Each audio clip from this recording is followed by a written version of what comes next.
Now at 6, an emotional plea from a mother for stricter drunk driving laws in Wisconsin. And flooding continues to cause problems in southern Wisconsin. Hear from those living near the Rock River. Plus, a call for help from an animal shelter concerning a litter of puppies found in the trash. From the Channel3000.com Alert Center, this is News 3 Now at 6. Thank you for joining us tonight. Calls at the state capitol are getting louder for stricter drunken driving laws. State lawmakers are laying out proposals that increase penalties for people who drive while intoxicated. Rose Schmidt shares the emotion from families who understand this problem all too well. Rose. Right, so state lawmakers, the group Mothers Against Drunk Driving, and families of victims are all banding together to urge the state legislature to pass a variety of bills. Now, what all the proposals have in common is advocacy groups say they will save lives. The faces. I have to live without my child every single day. The names. My only child and son, Clinton Hall, his fiancee, Katie Pasqualini. The impact from people like Marla Hall, whose son and his fiancee were hit and killed in 2016 by a drunken wrong-way driver. And right now I'm angry. My son should be here. My son and Katie should not have to have part of them in this little urn. An emotional plea with emotion she lives with daily. This is my son, and this is his fiancée. This is what I have every day. And I lost my baby. And he was the world to me. She's calling on lawmakers to pass 4 bipartisan bills sponsored by Representative Jim Ott. One would make a first-time offense into a Class C misdemeanor. We're the only state that handles first offense OWI and not making it a criminal penalty. His other bills would require first-time offenders to physically appear in court and up prison sentences for certain OWI offenses. There's too much drunk driving in Wisconsin. Too many people are injured.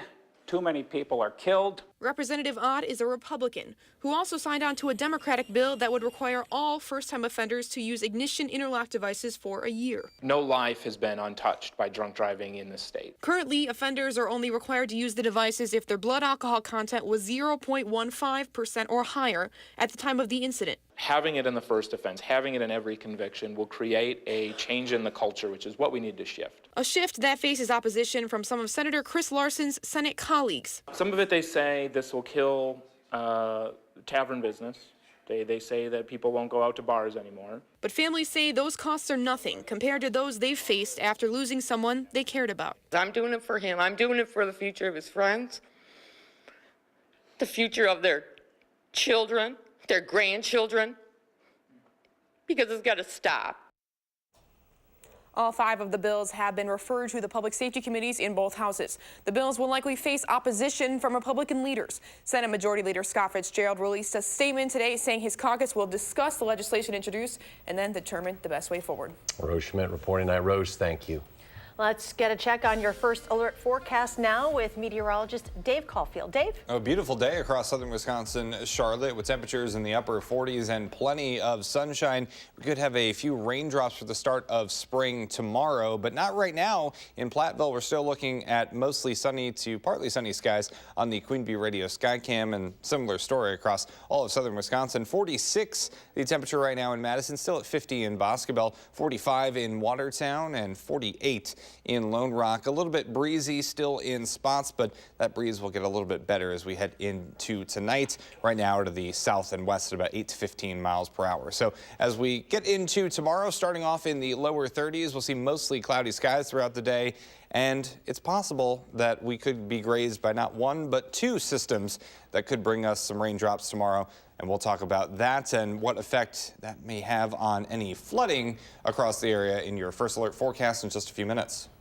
Dave, thank you. Flooding is still a problem in southern Wisconsin, this time in Rock County. But as Adam Duxter found out, it's a problem some living near the Rock River are used to. Adam? Well, Charlotte, many of us aren't used to dealing with flooding, but as water continues to rise across the Rock River, one woman says she's had a lifetime of preparation. There's plenty of benefits to having a house on the lake. Playing in the lake as a kid and the big yard, you know, being outside. Especially one that's been passed down for generations. Well, my dad built the house, so it's kind of just family ties. I'd probably never leave, and he taught me how to prepare for it. The "it" Anna Fern is referring to is this: the water that frequently makes its way into the house she grew up in, the house she's now raising her own family in. It was a problem in 2008. I think it was like a month and a half. My dad had to use a jet ski to get in and out of the house and get to his vehicle. It was rough then. There was water coming in. We had to board up the basement windows and stuff like that. And it's a problem again. By Saturday, we couldn't drive down the road anymore.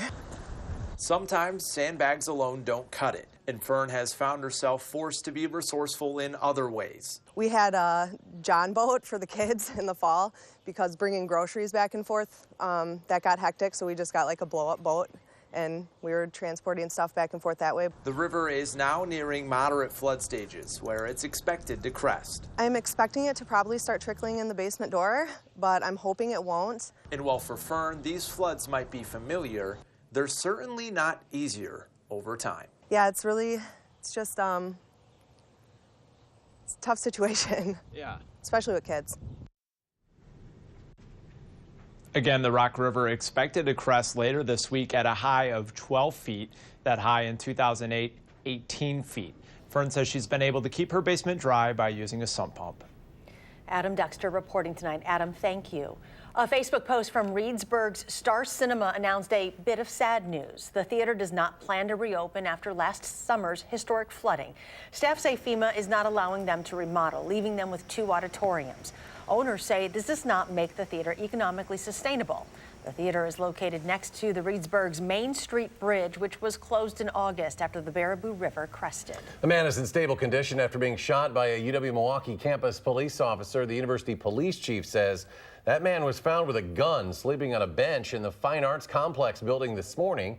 Officers say an altercation then took place and the man was shot. The officers were treated for minor injuries. The man who was shot has no connection, they say, to the university. Madison's Truax Field is on the Pentagon's list of projects that could be affected by the building of a border wall. The Pentagon sent Congress a list of projects that could be impacted by the president's decision to declare a national emergency and repurpose military construction funds to pay for that wall. The listed projects total almost $13 billion. The construction contracts have not yet been awarded. Madison's Truax Field is on the list with $8 million allocated to construct a small arms range for next March. The Pentagon is seeking more than $7 billion in emergency construction funds in order to backfill any funds that are repurposed for the wall. Captain Joe Travato from the Wisconsin National Guard says, quote, "We will work within the budget provided to our organization, and we will remain ready to fulfill both our state mission as Wisconsin's first military responder and our federal mission as the primary combat reserve of the Army and Air Force." The city of Madison and the developer of the Judge Doyle Square project are once again fighting over the details and timeline of this project.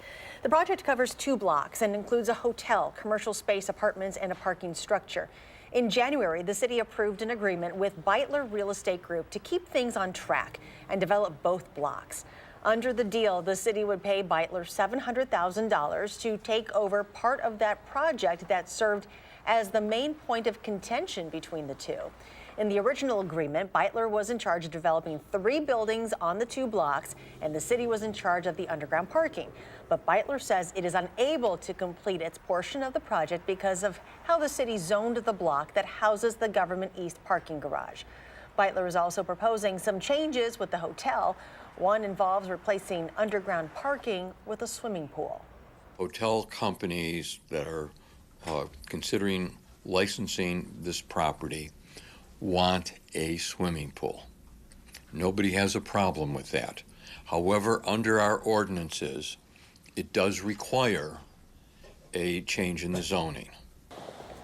Beitler wrote a letter to the city also saying the city has made it impossible for Beitler to get timely financing for the project.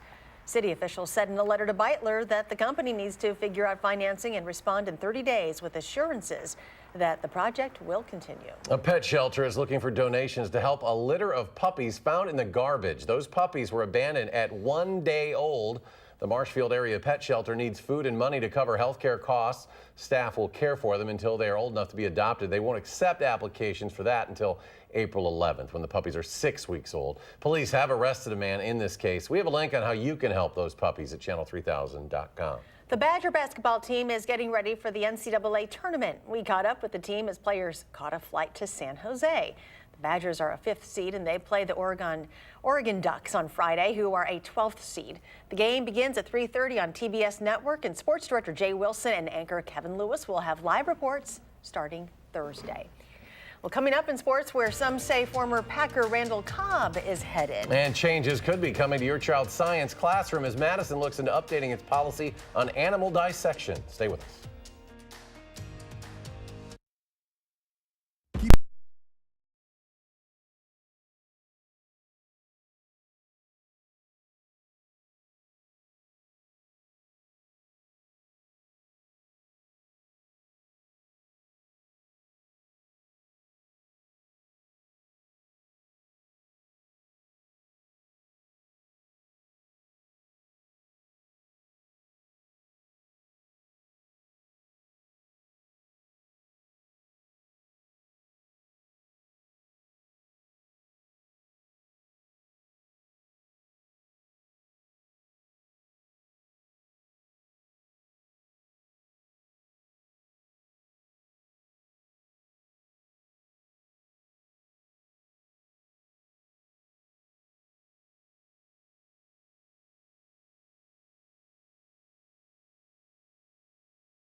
Teachers in the Madison School District are being told to send letters to parents before doing animal dissections in class. This gives parents and students a chance to opt out of this activity if they want to.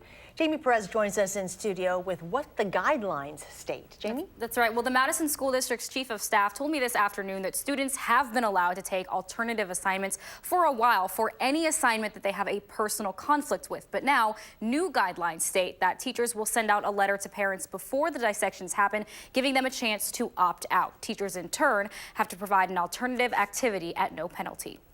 It's really been a long time coming. Mary Telfer is the executive director for Alliance for Animals. She's been working with the Madison School District to get a policy in place giving parents and students the option to opt out of animal dissections in class. Standard that animals can be used any way we want them to be used, and dissecting them is one of those things. After sending a letter to the school district to get guidelines in place, the teachers have to provide some other equal education so that the students still learn the same thing without dissecting animals. Teachers will provide students who opt out an alternative option, whether that's a computer program, plastic models, videos, or charts. All of them will provide a similar learning experience to the students who do the dissections. 17 states have it as a law. Right now it's not a law in Wisconsin, but now it's a policy in the Madison School District. That letter from the school district also says these guidelines come in response not just to Alliance for Animals, but from families who have requested information about dissections in class as well. Jamie, thank you. Another nice day for us here in southern Wisconsin. Dave's talking about our next chance of rain after the break in our first alert forecast.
It is a sure sign of spring. The Chocolate Shop Ice Cream Company plans to open its window on Atwood Avenue this Friday.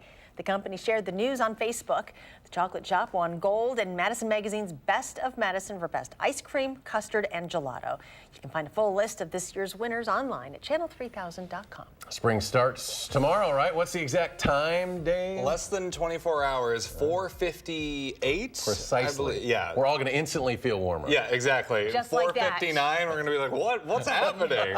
Yeah, it's going to be awesome. And temperatures actually have been pretty awesome today, although we still have to wait about 24 hours to get to the start of spring on Wednesday. And I think temperatures overall for the next 10 days are going to be slightly above normal. So looks like spring wants to stick around for at least the start of the season, that is, with highs in the upper 40s and lower 50s going forward. Now, there is a little bit of uncertainty as we head into next week just how high those temperatures will be, but right now we'll keep it at the 40s and 50s. I don't think we're going to see like the 20s and 30s or anything like that, but we may have to push those temperatures down a little bit depending on what a high pressure system to our north wants to do. Also, another cool thing about the start of spring, the last supermoon of 2019 occurs tomorrow night. So we have the start of spring at 4:58, and just a few hours later, the last supermoon. Hopefully we can get the clouds out of here tomorrow night just in time to be able to see that. And I think by the time we get to the morning hours of Thursday, we'll have some better looking skies out there. Flood bulletins right now, we still do have local rivers, streams really past their banks in some spots. The snow melt and the rain last week, the rapid rise in temperatures all contributing to that. The good news is no rain right now contributing to any flooding concerns. We have been clear across southern Wisconsin, but we actually have two systems on the way that could graze us tomorrow and help provide a couple of raindrops in spots. That really shouldn't aid or that shouldn't do much to the flooding situation, which is good news. We need to give the area as much time as possible to get that situation to resolve itself in the local rivers and streams. System number 1 to the south and west, and a cold front will come through tomorrow. Could bring us a few drops of rain and some light shower activity. Madison on the Edgewater Skycam looking at mostly to partly sunny skies.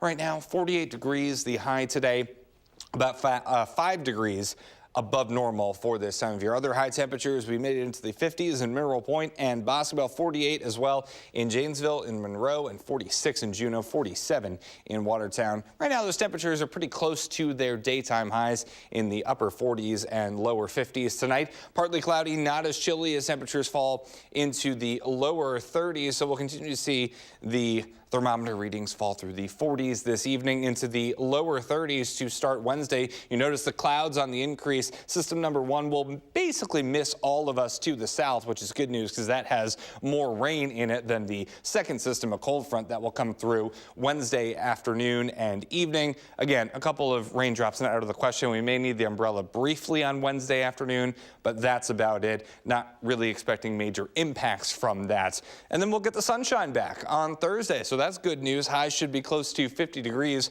once again on Thursday. A look at your 10-day forecast.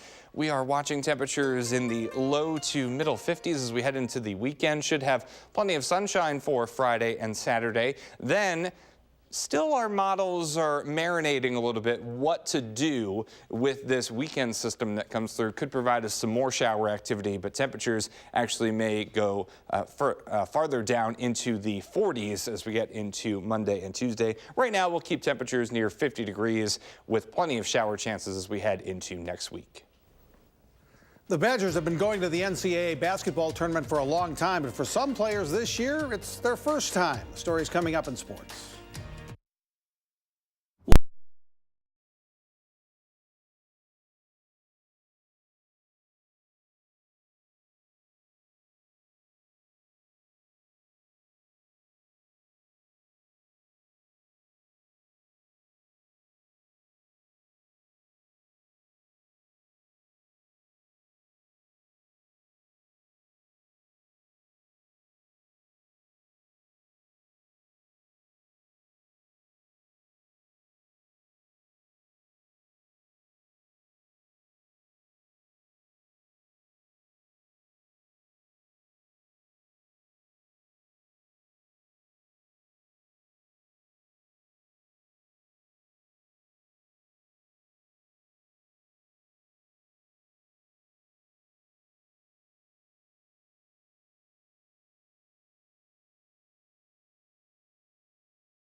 A lot of people bought tickets to the Bucks-Lakers game in Milwaukee hoping to see Giannis against LeBron. Well, sorry, both will miss tonight's game with injuries. Giannis has a sprained ankle, LeBron has a sore left groin.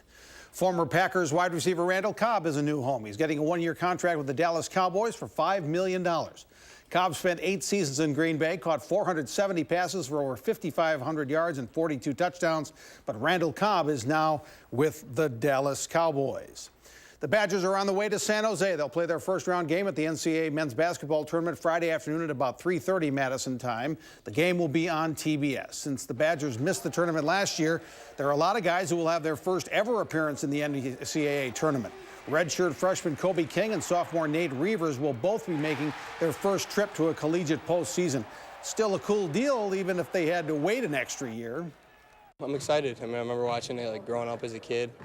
Dreaming of playing it, so it's good to have an opportunity to do it. Just trying to be a boost like I tried to do at Michigan State. Kind of came in, we were struggling a little bit, so I mean, whatever I can do to help, I'll be there. Coach is basically talking, it's 3 tournaments. You got to win your round and then play to the next weekend. So just got to take it one game at a time and go from there. The Badger women's hockey team is in the Frozen Four for the 6th straight year. That's the longest streak in history. The Wisconsin team plays 2-time defending national champion Clarkson Friday night at 6 in Hamden, Connecticut. Could be a big weekend for a team and an individual standpoint, both for the Badgers. Saturday, the Badgers' Annie Pankowski hopes to join some select company. And who knows, maybe Mike Trout will play hockey as well. Guess that didn't work out very well. Well, Pankowski could be the 6th Badger to win the Patty Kazmaier Award, joining Sarah Bauer, Jessie Vetter, Megan Duggan, Brianna Decker, and Anne-Renee Debian. Pankowski has been a fixture for the Badgers her 4 years at Wisconsin and would be honored to receive hockey's highest honor. And it's the ultimate honor. You see the list of people who've been nominated for the award and people who have won the award.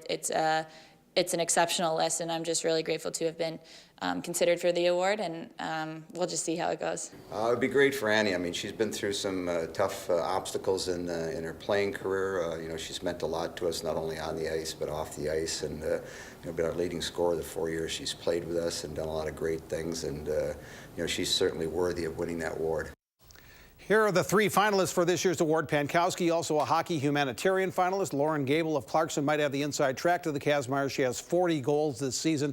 And Boston College's Megan Keller is considered to be one of the top defenders in the world. And there's going to be a new highest paid player. The Los Angeles Angels wrapping up a new contract with Mike Trout that'll pay him $430 million over 12 years. That's an average annual value of $35.8 million. Bryce Harper has the current biggest contract at $330 million. Trout's deal is $100 million more than that. The price of doing business, apparently. Mind-numbing numbers. At least he's productive. Yeah. This isn't one of those. Yeah. Not all of them are.